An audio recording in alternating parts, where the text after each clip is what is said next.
जय श्री कृष्ण। राधे राधे। आप सभी को करवा चौथ की हार्दिक शुभकामनाएं। आज हम आपको करवा चौथ की व्रत कथा सुनाने जा रहे हैं। एक साहूकार के 7 बेटे और उनकी एक बहन करवा थी। सभी सातों भाई अपनी बहन से बहुत प्यार करते थे, यहाँ तक कि वे पहले उसे खाना खिलाते और बाद में स्वयं खाते थे। एक बार उनकी बहन ससुराल से मायके आई हुई थी। शाम को भाई जब अपना व्यापार व्यवसाय बंद कर घर आए तो देखा उनकी बहन बहुत व्याकुल थी। सभी भाई खाना खाने बैठे और अपनी बहन से भी खाने का आग्रह करने लगे, लेकिन बहन ने बताया कि उसका आज करवा चौथ का निर्जल व्रत है और वह खाना सिर्फ चंद्रमा को देखकर उसे अर्घ देकर ही खा सकती है।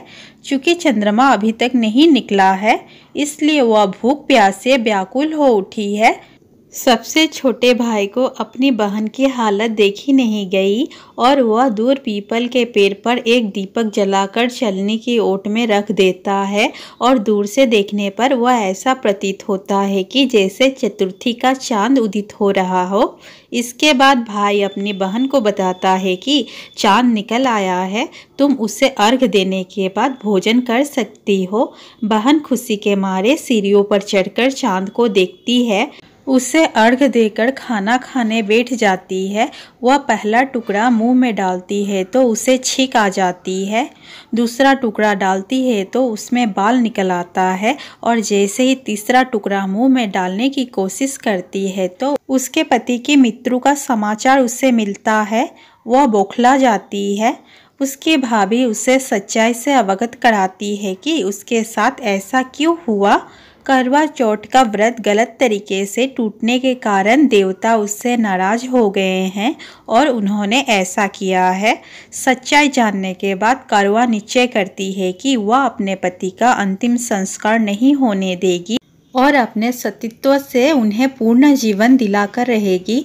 वह पूरे 1 साल तक अपने पति के शव के पास बैठी रहती है, उसकी देखभाल करती है। उसके ऊपर उगने वाली सुईनुमा घास को वह एकत्रित करती जाती है। 1 साल बाद फिर करवा चौथ का दिन आता है। उसकी सभी भाभियाँ करवा चौथ का व्रत रखती है। जब भाभियाँ उससे आशीर्वाद लेने आती है तो वह प्रत्येक भाभी से यम सुई ले लो, पिया सुई दे दो, मुझे भी अपनी जैसी सुहागिन बना दो, ऐसा आग्रह करती है। लेकिन हर बार भाभी उसे अगली भाभी से आग्रह करने का कह चली जाती है। इस प्रकार जब 6ठे नंबर की भाभी आती है तो करवा उससे भी यही बात दोहराती है। यह भाभी उसे बताती है कि चूंकि सबसे छोटे भाई की वजह से उसका व्रत टूटा था, अतः उसकी पत्नी में ही शक्ति है कि वह तुम्हारे पति को दोबारा जीवित कर सकती है। इसलिए जब वह आए तो तुम उसे पकड़ लेना और जब तक वह तुम्हारे पति को जिंदा ना कर दे उसे नहीं छोड़ना। ऐसा कहकर वह चली जाती है। सबसे अंत में छोटी भाभी आती है। करवा उनसे भी सुहागिन बनने का आग्रह करती है, लेकिन वो टाल मटोली करने लगती है। इसे देख करवा उन्हें जोर से पकड़ लेती है और अपने सुहाग को जिंदा करने के लिए कहती है। भाभी उससे छुड़ाने के लिए नोचती है, खसोटती है, लेकिन करवा नहीं छोड़ती है। अंत में उसकी तपस्या को देख भाभी पसीज जाती है और अपनी छोटी अंगुली को चीरकर उसमें से अमृत उसके पति के मुंह में डाल देती है। करवा का पति तुरंत श्री गणेश कहता हुआ उठ बैठता है। इस प्रकार प्रभु के कृपा से उसकी छोटी भाभी के माध्यम से करवा को अपना सुहाग वापस मिल जाता है। हे श्री गणेश, माँ गौरी, जिस प्रकार करवा को चिर सुहागन का वरदान आपसे मिला है वैसा ही सब सुहागिनों को मिले। हे चौथ माता, कथा कहते, हुंकार भरते और कथा सुनते सभी के मनोकामना पूर्ण करे। बोलिए चौथ माता की जय, श्री गणेश भगवान की जय।